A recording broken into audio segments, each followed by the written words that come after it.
Ma meilleure décision, ça a été de pas lever de fonds.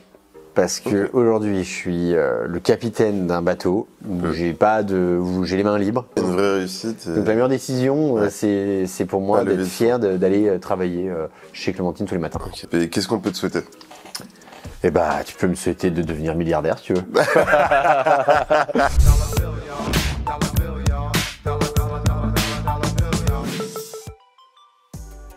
Bonjour à tous, on se retrouve sur une nouvelle capsule business, cette fois-ci en compagnie de William Boichet. Bonjour William. Salut. Enchanté de t'avoir dans nos locaux. Est-ce que tu pourrais rapidement te présenter pour ceux qui ne te connaîtraient pas? Oui, merci Alpha pour l'invitation. William Boichet, donc moi j'ai créé Clémentine.fr, c'est un acteur de l'expertise comptable en ligne et des logiciels de comptabilité en ligne français. De premier plan, dans la French Tech, FinTech et Legal Tech. Nickel, nickel. Bah, je pense qu'on va avoir tout le temps de creuser un peu plus sur Clémentine. Mais avant tout, est-ce que tu peux nous parler un peu plus de toi, d'où tu viens, ton parcours? Ouais, bien sûr. Bah écoute, moi déjà je suis nancéen, donc je viens de Lorraine, dans l'est de la France. J'ai grandi dans les Vosges et quand j'ai été diplômé du bac, je suis parti à Paris. J'ai eu la chance de pouvoir aller faire ma prépa HEC à Paris. Et puis ensuite j'ai fait école de commerce, comme beaucoup. Voilà, jusqu'à ce que je crée ma première entreprise et jusqu'à Clémentine, puisque c'était pas ma première entreprise Clémentine, j'ai créé 2-3 entreprises avant. Et voilà. Okay. Tu avais déjà le goût de l'entrepreneuriat, mais du coup tu étais parti sur quoi avant Clémentine? Ouais, j'avais le goût de l'entrepreneuriat, ça c'est sûr, parce que j'ai toujours admiré les entrepreneurs. Les papas de mes copains ou copines qui étaient entrepreneurs m'impressionnaient beaucoup. Il y en avait pas mal autour de moi. Je sais pas pourquoi, mais c'était comme ça. J'étais directement donc du coup en prépa obligé de gagner de l'argent à côté parce qu'en fait Paris ça coûtait très cher déjà à l'époque et pour payer le loyer à un moment donné j'étais à court d'argent, j'ai dû faire un prêt étudiant et ça m'a donné des idées de créer une entreprise. En fait j'ai créé une entreprise avec un copain et on a fait de l'achat-revente de matériel médical qu'on importait de Pologne en passant par la Belgique et qu'on vendait ensuite en France ou même dans d'autres pays, tu vois. Et ça a bien marché.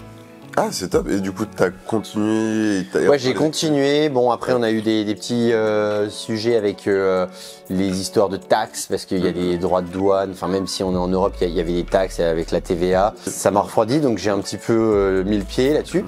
Et j'ai remboursé quand même mon premier emprunt étudiant avec ce projet. Et en le remboursant, j'avais encore suffisamment de capital pour continuer à faire, on va dire, des affaires. Donc en bénéfice. En bénéfice, exactement. Même si j'ai arrêté le projet. Et ensuite, j'ai fait un autre projet entrepreneurial, on peut dire. Alors c'était un projet parce que là, j'ai pas créé une entreprise. Dans le deuxième, c'était du transport de personnes. Je pilotais moi-même le van et j'avais 8 personnes que je transportais. Et j'avais ensuite pris un deuxième van également avec un retraité qui voulait se faire un petit peu d'argent que j'avais trouvé sur le bon coin et qui lui aussi pilotait un deuxième minivan. Donc on faisait Paris, Reims, Nancy, Strasbourg, puisque je suis de l'Est de la France, donc on faisait toutes les gares, mais en minivan. Comme un fait Blablacar aujourd'hui, sauf que c'était avec un service un peu payant. Et d'ailleurs, pour la petite histoire, mais en fait, j'ai été au tout début de Blablacar parce que je travaillais sur le site Commuto.fr et Commuto.fr ensuite est devenu Covoiturage.fr et Covoiturage.fr est devenu Blablacar. Donc du coup, j'étais dans les premiers clients et ambassadeurs de Blablacar avant que ce soit vraiment Blablacar, la grande start-up française. La licorne. La licorne, ouais, de covoiturage. Ouais. Non, c'est fou. Aussitôt, t'avais quel âge à peu près? Là, j'avais 21. Ouais, donc aussitôt que tu avais déjà un pied dans des business qui sont aussi concrets, quoi. Ouais, bah la chance que j'ai eue, c'est que j'ai été contraint de gagner de l'argent et j'ai eu la chance de rencontrer des bonnes personnes qui, elles, avaient fait des prêts étudiants. Donc j'ai fait mon prêt étudiant. Avec le prêt étudiant, je me suis dit qu'est-ce que je vais faire, bosser au McDo ou essayer de gagner de l'argent. Et j'ai réfléchi à quel projet j'avais. Quelqu'un m'a proposé quelque chose, j'ai fait avec lui. Voilà, c'est comme ça que ça a commencé. Et quand tu mets un pied ensuite dans l'entrepreneuriat, tu deviens addict assez vite, c'est comme une drogue. Du coup, quand tu arrêtes un projet, tu en reprends un autre. À mon avis, tu sais de quoi je parle. Comment tu t'es lancé sur Clémentine et à quel moment? Eh ben écoute, du coup, le second projet de transport de personnes n'a pas marché. C'était donc, comme je te dis, pas mal d'anecdotes à raconter. C'était très compliqué de se faire payer par les personnes qu'on transportait. Le payer en cash, c'était pas comme maintenant aussi bien rodé que sur Blablacar parce qu'ils avaient justement pas trouvé leur business model. Donc tu payais de main à main, ils te demandaient de le déposer à un distributeur, puis le mec disparaissait. Enfin ouais, c'était compliqué. Donc je me suis retrouvé en négatif et j'ai arrêté le projet au bout de 2-3 mois. Et là, écoute, il se trouve que un peu par hasard, donc c'était la période de Noël, je suis rentré donc à Nancy chez mes parents et mon père rencontrait des difficultés. Lui, mon père, il est expert comptable. D'accord. Et il avait un petit cabinet comptable de 2-3 personnes, mais il avait fait un emprunt pour l'acheter à l'ancien expert comptable qui était parti à la retraite. Et à ce moment-là, il a perdu des clients avec la crise, donc très difficile de rembourser le crédit, il était en difficulté. Et j'ai gambergé en rentrant à Paris en janvier. Et je me suis dit, le prochain projet, puisque je suis addict à l'entrepreneuriat maintenant, c'est un truc dans la compta. Et j'ai fait une petite étude, un benchmark, et je me suis rendu compte qu'il n'y avait pas de solution en ligne, de compta en ligne. Tu vois, il y avait bien sûr des solutions de logiciels que tu installais sur ton ordinateur. C'était encore le CD, tu vois, quand je fais le geste, parce qu'il y a vraiment le CD que tu as acheté à Carrefour. Et il y avait des solutions d'experts comptables classiques, comme mon père, mais il n'y avait pas de solution en ligne, pure player, tu vois, un peu comme banque en ligne ou assurance en ligne. Je dis mais on fait un expert comptable en ligne, une société d'expertise comptable en ligne. En fait, on va faire la même chose que ce que tu fais en compta, mais à distance. À partir de là, est-ce que tu avais un capital de départ ou est-ce que du coup ton père a pu t'avancer ou t'aider dans ça? Non, mon père il a pas pu parce qu'il était en difficulté complète. Ouais, d'accord. Donc à ce moment-là, on n'avait pas beaucoup de capital. C'est avec mon capital, on va dire qu'on a fait, mais j'avais pas non plus beaucoup, pour te dire. C'était combien? Ouais, j'avais 20-30 000 euros à allouer au projet. D'accord. Mais en fait, on les a pas dépensés parce que. Tu as conscience que c'est pas rien? Ah non, c'est pas rien, mais ça faisait déjà presque 2 ans que je bossais. À ce moment-là, j'ai décidé de me lancer dans un projet de comptabilité en ligne, alors que je connaissais mais à rien à la comptabilité. Je peux te dire que c'est comme si je me lançais sur les fusées comme d'autres, tu vois. Et je me suis vraiment intéressé à ça et je me suis rendu compte qu'il y avait quelque chose à faire. Donc j'ai été à partir de ce moment-là convaincu. J'ai convaincu mon père. Donc je lui ai proposé déjà dans un premier temps de créer une société, parce que je me suis dit il va falloir créer une société pour avoir des clients. Et puis j'ai réfléchi à comment faire. On est allé voir les banques, leur demander de l'argent. On s'est fait refuser toutes les banques, donc du coup je vais pas les nommer, mais tu vois. Si. Non, mais les mêmes ensuite nous ont fait confiance, donc on va pas les nommer. Mais en tout cas, il y en a plusieurs, 3 banques que j'ai rencontrées qui nous ont pas suivis. Et là, j'ai dit à mon père, écoute, il y a qu'un truc à faire. Il faut que tu vendes les clients qui te restent pour solder la dette que tu as et que tu te mettes à 100% dans le projet avec moi. Et peut-être que s'il reste de l'argent, si on le vend bien, en plus tu réinvestiras. Et ça a mis l'été 2012 à convaincre mon père et il a vendu son cabinet à la rentrée. Après la vente, c'était à peu près combien, grosso modo? Alors la vente, c'était 300 000 euros. Ok. En gros, il y avait 200 000 euros de dette. Donc il restait 100 000 en gros. Tu vois, en y repensant, je me tente de dire que j'ai fait prendre un risque énorme à mon père parce que on aurait échoué avec l'investissement là, il restait rien. Oui. Tu vois. Mais à l'époque, ça me semblait faible quand même, tu vois, malgré tout. Et on a investi les 100 000 euros. D'accord. Intégralement. Intégralement. Okay. Alors je peux te dire que t'as la pression sur toi quand tu fais ça, quand tu investis l'argent de ta famille en fait et que c'est l'argent qui reste. Et donc j'ai vraiment fait très attention, même si j'ai fait très attention, j'ai fait plein d'erreurs. Et j'ai même fait presque 100 000 euros d'erreurs. Mais à partir du moment où on a commencé à investir ces sous, il y a une banque qui a dit nous on va vous faire confiance et ils nous ont prêté 70 000 euros. Puisque tu veux des montants, tu vois, je te donne des montants. Cette banque, tu peux la nommer ou? Ouais, Crédit Agricole. Crédit Agricole. Voilà. Crédit Agricole. Vous êtes des bons. Crédit Agricole. Exactement. Crédit Agricole, vous êtes des bons encore aujourd'hui. Donc on a investi ces 70 000 euros et là on les a bien investis puisque comme on avait fait suffisamment d'erreurs, on s'est pas retrompé. On a eu nos premiers clients, tu vois, et puis c'est un cercle vertueux quand il se met en place, comme le cercle vicieux quand t'es dedans, ça continue d'être négatif, mais à partir du moment où tu mets en place un cercle vertueux, t'arrives ensuite à le poursuivre, Pour toi, à partir de quand la courbe s'est redressée pour vous? Écoute, les 2 premières années, comme je te disais, c'était en fait une sorte de traversée du désert. À la fois pour mon père et moi, parce qu'on voyait pas les clients arriver en masse, on n'arrivait pas non plus à s'entourer. Ceci étant, la première personne que j'ai recrutée, Laetitia, si elle voit cette vidéo, est toujours chez Clémentine aujourd'hui. Ah, tu vois. Donc même si on n'a pas réussi à constituer un noyau solide de 2-3 personnes, par exemple tech, j'ai pas eu de product manager, on a eu quand même cette personne-là, par exemple, qui nous a fait confiance au début. Elle était toute jeune, hein, elle avait comme moi, un peu moins que moi, mais 18 ans, 19 ans. À l'époque, et elle est toujours dans le projet aujourd'hui, donc c'est quand même une vraie fierté. Et puis évidemment j'ai Maximilien qui m'a rejoint au bout de 1 an, qui est un ami d'enfance et qui m'a rejoint dans Clémentine pour en fait faire la partie commerciale. Donc j'ai pu lui déléguer à 100% et travailler sur d'autres choses. Et donc la deuxième année, il a travaillé sur cette partie commerciale et on a accéléré le développement. D'accord. Tu vois, à partir de là. Ok. Exactement. Okay. Donc tu sais, les planètes, il faut les aligner, ça prend du temps. Petit à petit. Ouais. Et petit à petit, j'ai eu de plus en plus de choses qui sont alignées. Donc la banque, elle m'a refait un deuxième prêt de 70 000 euros. Alors c'était pas la même banque, parce que la banque là n'a pas voulu nous prêter une deuxième fois, donc on est allé voir une autre. On a continué à investir dans le bon sens comme on avait fait sur la première partie, et on a commencé à avoir, je sais pas, 50, 60, 100 clients. Tu vois, je me souviens très bien d'un jour où j'étais chez le banquier et je lui disais, on a 52 clients, tu vois, et ça me fait presque rire parce que, tu vois, maintenant, quand je me dis 52 clients, on les fait tous les 2 jours, ou tous les jours même. Mais tu vois, nous, ça faisait, je sais pas, 9 mois, on galérait, on avait 52 clients, on était fiers. Puis, tu vois, je disais à mon père, rends-toi compte, en partant de zéro, on a gagné 52 clients, mais on était fiers. Mais aujourd'hui, tu vois, quand on y repense, on était encore vraiment loin de la réussite d'aujourd'hui. Et comment ça s'est accéléré? Voilà, au fur et à mesure qu'on a eu des clients, les banques nous ont fait confiance. Puis comme nous, on n'a jamais levé de fonds, il fallait qu'on ait de la rentabilité. Donc on a tout de suite essayé d'être rentable sur le chiffre d'affaires. Avec les clients qu'on gagnait, il fallait qu'au bout de 3 mois, ils soient rentables.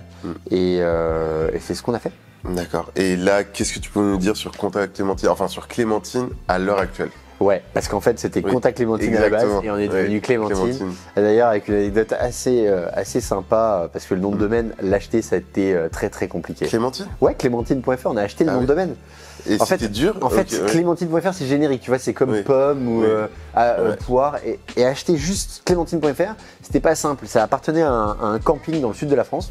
Et quand j'ai créé Clémentine, j'ai vu qu'il n'était pas dispo, donc on a pris Contact Clémentine. Et la marque c'est devenu Contact Clémentine. Et je l'avais contacté et lui à l'époque il voulait des millions d'euros pour me vendre le nom de domaine, tu vois. Sauf qu'en fait, on lui a dit nous on n'a pas les millions, on peut pas payer, donc nous on te donne 5 000 euros si tu veux. Puis ça me semblait déjà énorme. On a discuté avec lui pendant des années, mais des années, hein, c'est-à-dire tous les mois on s'appelait, on discutait, on est devenus presque copains. Mais je l'ai jamais rencontré le mec. Bon, un jour j'espère que j'en rencontrerai. On a discuté de plein de trucs, je connaissais tous ses centres d'intérêt, connaissais tous les miens. Et un jour, donc le prix l'a beaucoup baissé, moi je l'ai beaucoup monté. Et un jour on était proches. Tu vois, et je lui ai dit, écoute, là, c'est les 10 ans de Contact Clémentine. Ça serait bien qu'on ait le nom de domaine, tu vois, Clémentine.fr pour l'annoncer le jour des 10 ans. Et il m'a dit, écoute, ça marche. J'ai une bonne nouvelle à t'annoncer. J'ai vendu le camping, il me dit, et j'ai gardé le nom de domaine. Je te le vends. Et du coup, en fait, il avait vendu le camping à un grand, je sais pas, une grande société, tu vois, de tourisme. Et il m'avait gardé le nom de domaine. J'avais pas suivi ça parce que c'était confidentiel, tu vois, il m'avait pas dit. Et il m'a gardé le nom de domaine et il me l'a vendu pour pas si cher. C'était quand même quelques dizaines de milliers d'euros. Mais c'était beaucoup plus accessible que les millions de départ. Au début. Et je suis très fier parce que Clémentine.fr, je trouve ça a plus de gueule que Contact Clémentine, tu vois. Ça s'inscrit comme pour les Apple, ainsi de suite. C'est un nom et une identité qui est claire. Exactement. Et du coup, c'est quoi ton plus grand défi, toi, dans Clémentine, à l'heure actuelle? À l'heure actuelle, écoute, nous on vise. Alors, écoute, il y a dans le jargon de la French Tech, il y a un terme qu'on utilise, il y a licorne. Tout le monde parle de licorne. Alors la licorne, c'est une boîte qui est valorisée 1 milliard d'euros. Donc il y a Zèbre. Je sais pas si tu as déjà entendu parler de Zèbre. C'est des startups qui font à peu près 20 millions de chiffre d'affaires ou d'ARR, tu sais, c'est-à-dire du revenu récurrent, et qui sont rentables. Donc nous aujourd'hui on est un zèbre, tu vois, dans le jargon de la French Tech. Et notre objectif c'est de devenir un centaure. Et c'est entre le zèbre et la licorne. C'est une boîte qui fait 100 millions d'ARR. D'accord. Et je pense que c'est possible dans les 4-5 années qui viennent en fait, parce qu'on a une énorme croissance, le marché il est profond et on est bien parti, je pense, pour aller vers le centaure. Donc c'est ça mon objectif. Objectif Centaure et après, in fine, licorne. Why not? même. Why not? Ok. Tout est possible, je sais pas, mais ça me semble encore lointain, mais why not? Ouais, effectivement. Ok. Pour toi, quelle a été une de tes plus grosses erreurs avec Clémentine? Ou un des plus gros échecs? Une grosse erreur que j'ai faite, ça a été de se lancer dans une refonte de notre tech. Bon, les refontes, je te dis, on a fait 4-5 de notre tech. Je parle même pas de tout le web marketing avec les sites internet, etc. Mais sur la partie app, on a fait une refonte et la refonte n'était pas terminée, mais on avait du retard. Donc ça faisait 6 mois qu'on était dedans et j'avais dit aux devs, en janvier, on passera en prod la nouvelle version, quoi qu'il arrive, j'aurais dit. Okay. Sauf qu'en décembre, ils m'ont dit, bah écoute, alors on bossait comme des tarés, jour et nuit, on dormait au bureau d'ailleurs, je te raconte, les développeurs dormaient au bureau avec moi et avec Maximilien. Bon, on a vécu ça, mais en décembre, ils m'ont dit, c'est pas prêt. Et il faut encore au moins un mois. Mais je leur ai dit, c'est pas possible, on met en janvier. Alors, faut savoir que ce qui m'a poussé aussi à le faire, c'est que l'ancienne version, elle marchait plus trop, tu vois. D'accord. Elle était complètement foutue et on la maintenait plus parce qu'on allait mettre en prod la nouvelle. Sauf qu'avec le retard, elle était buggée de plus en plus et les clients s'en plaignaient. Donc je leur ai dit, il n'y a pas de possibilité, on repousse pas. Toutes les vacances de Noël, on continue à bosser, on fait des tests et on la met en prod en janvier. Sauf que ça n'a pas loupé. On l'a mis en prod en janvier et ça a été une catastrophe. On a perdu des centaines de clients. C'était en 2018, janvier 2018. Et là, ça nous a coûté cher. Ça, c'était une grosse erreur. D'un point de vue, tu vois, croissance, développement de l'entreprise, gestion, c'était une très grosse erreur. Et pour toi, quelle a été ta plus grande réussite avec Clémentine ou ta meilleure décision? Meilleure décision, je disais que c'était facile, mais meilleure décision, bah peut-être ça va te surprendre, mais ma meilleure décision, ça a été de pas lever de fonds. Parce que aujourd'hui, je suis le capitaine d'un bateau où j'ai les mains libres. Avec Maximilien et mon père, on décide de tout ce qu'on veut dans les investissements, dans la croissance, accélération, ralentissement. Et je pense que la meilleure décision, ça a été de vouloir être rentable, de se battre pour être rentable. Même si on a eu une période de toba avec des levées de fonds fantastiques et qu'on a pu créer des licornes très rapidement, moi j'ai vu quand même dans mon domaine d'activité pas mal de startups qui se sont crashées, qui sont allées dans le mur, soit parce qu'elles ont levé des fonds et qu'elles n'ont pas réussi à les investir, soit parce qu'elles n'ont pas réussi à lever des fonds. Donc dans tous les cas, lever de fonds, c'est pas toujours un succès. C'est un succès parfois et on parle des succès mais on parle pas des échecs et d'avoir voulu être rentable, ça m'a assuré une chose, c'est toujours là aujourd'hui pour te parler de Clémentine. C'est une vraie réussite. Donc la meilleure décision, c'est pour moi d'être fier d'aller travailler chez Clémentine tous les matins. Est-ce qu'il y aurait un conseil ou un retour d'expérience que tu pourrais partager à des gens qui veulent se lancer ou qui sont dans l'indécision justement par rapport aux risques, par rapport à tout ça? Meilleur conseil, c'est de bien s'entourer. Je crois que beaucoup de gens le disent, mais quand on crée une boîte déjà, au tout départ, je pense que c'est vraiment génial si on peut, mais c'est pas la chance de tout le monde, être bien entouré dans sa famille ou dans ses amis très proches. Amis, c'est 4-5 personnes, ceux avec qui on parle tous les jours, qui nous soutiennent. Parce que si tout le monde est contre, je l'ai vu, hein, c'est vraiment beaucoup plus dur. Alors, je dis pas que c'est impossible, mais c'est beaucoup plus dur. Déjà, comment tu arrives à équilibrer vie pro et vie perso? Waouh, ok, alors ça j'ai fait une grosse bêtise déjà pendant les 5 premières années de Clémentine, j'ai pas équilibré. Maintenant c'est vrai que je suis revenu un petit peu sur un équilibre peut-être mieux, je suis pas à 50-50 hein, donc l'équilibre est pas assuré. Tu les recherchais déjà? Moi je le recherche évidemment, j'ai toujours voulu quand même avoir une bonne hygiène de vie tu vois déjà parce que l'équilibre perso en fait c'est aussi l'hygiène de vie. C'est difficile, c'est pas facile d'allier les deux. Déjà moi j'ai des bureaux dans toute la France donc je fais des allers-retours entre Paris et Nancy donc le siège toutes les semaines. Je sors pas trop tu vois, je refuse presque toutes les rencontres en fait. Je ne sors pas si c'est pas à mon initiative mais quand je dis sortir c'est même pas aller au restaurant où tu vois, c'est aller dans un événement d'entrepreneur, rencontrer pour un partenariat, on fait tout en visio ou alors je le délègue et j'ai la chance aujourd'hui, c'est ce que me disait ma sœur encore la semaine dernière parce qu'elle est entrepreneuse aussi, mais j'ai la chance de pouvoir déléguer beaucoup de choses Et quand tu délègues des choses, dans ton organisation, tu peux faire les priorités et avoir un meilleur équilibre. Donc, en réalité, j'ai pas trouvé l'équilibre entre le pro et le perso, mais j'arrive, grâce au confort que mes équipes m'offrent, à avoir plus d'équilibre qu'avant. C'est quoi tes hobbies? Qu'est-ce que tu fais en dehors de Clémentine? Tu me parlais d'investissement. Est-ce que tu as structuré des investissements dans l'immobilier ou un fonds d'investissement? Alors, c'est pas mes hobbies, hein, tu vois, les investissements, mais non, je suis un entrepreneur passionné, donc effectivement, j'ai fait des investissements, on va dire patrimonial, immobilier.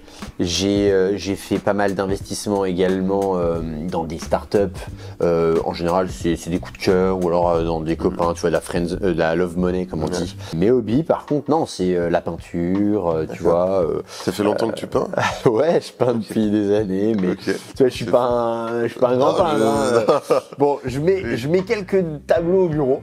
Pour en faire profiter les équipes, les autres chez moi. Je suis passionné aussi de voitures, donc tu vois, j'essaie de m'inscrire dans des événements de voitures, que ça soit des prix, soit des rallyes. Je suis hyper investi, mais c'est vrai que c'est dur de trouver du temps pour beaucoup de hobbies. Hein. Après. Ça se limite à ça parce que j'ai tellement de projets dans l'entreprise que je suis beaucoup pris quand même. Hein. Je continue à avoir un gros rythme. Et est-ce qu'il y a quelque chose qu'on devrait savoir sur toi et qu'on ne sait pas? Il y a un truc qu'on devrait savoir sur moi qu'on ne sait pas. Non. Quelque chose qu'on ne te demande pas souvent ou quelque chose qui est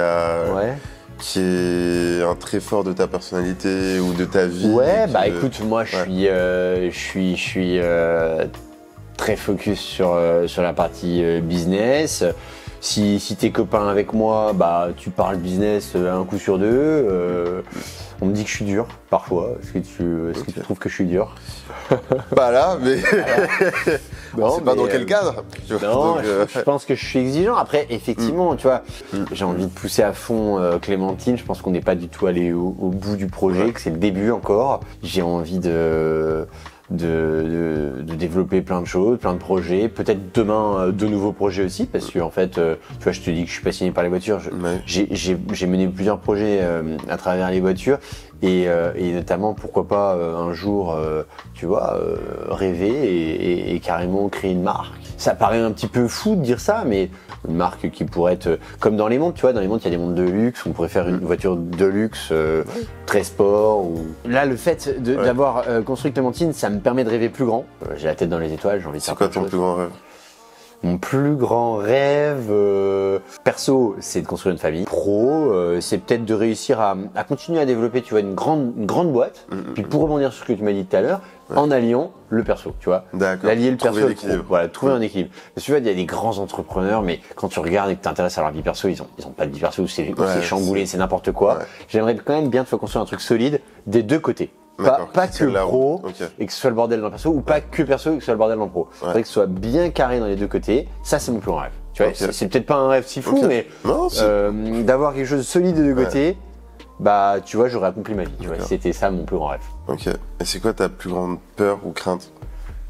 Ma plus grande peur, c'est de pas avoir la santé. Si je peux pas accomplir les rêves là et que j'ai pas la santé, c'est peut-être ma plus grosse peur, parce que tu vois, si tu te craches dans une boîte, mais que t'as la santé, tu te relances. Ouais. Alors j'ai pas mal de copains entrepreneurs aussi qui font des burn-out, tu vois. Oui. Donc à partir d'un moment, tu bosses trop, t'arrives plus à trouver ton rythme, t'es dépassé par tout ce qui t'arrive, parce qu'en permanence, entrepreneur, c'est régler des problèmes. Donc t'as des problèmes qui t'arrivent tous les matins, 10, si ça passe à 15, tu peux les régler en travaillant un peu plus, ça passe à 20, tu commences à être surpassé. Alors après, si tu peux les déléguer, tant mieux, mais si tu peux pas les déléguer et que tu es tout seul ou que ton équipe est trop restreinte pour les déléguer, vite, t'es en surchauffe et là, boum, tu te prends un burn-out. Après, évidemment, hein, on est dans une époque très compliquée aussi. Tu vois, je te partage une autre peur tout de suite, c'est le fait que notre monde, il est quand même chamboulé actuellement.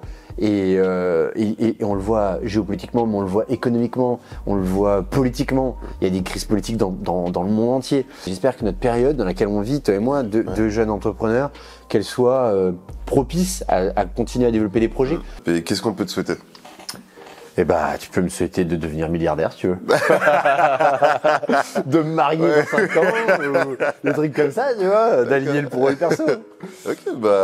Non, mais tu peux me souhaiter de garder la santé aussi, comme je t'ai dit, par rapport à mes plus grandes peurs, de garder la forme et d'être bien entouré. On va te souhaiter tout ça, que tu sois milliardaire, en bonne santé, avec la famille, avec c'est sûr l'équilibre, tout, parce que je pense que tu t'en donnes les moyens à l'heure actuelle et que tous les voyants sont au vert de tous les côtés, dans le perso comme dans le pro. Donc, écoute, merci beaucoup Alpha pour cet échange et on va continuer à bosser pour. Nickel. En tout cas, c'était un plaisir de te recevoir.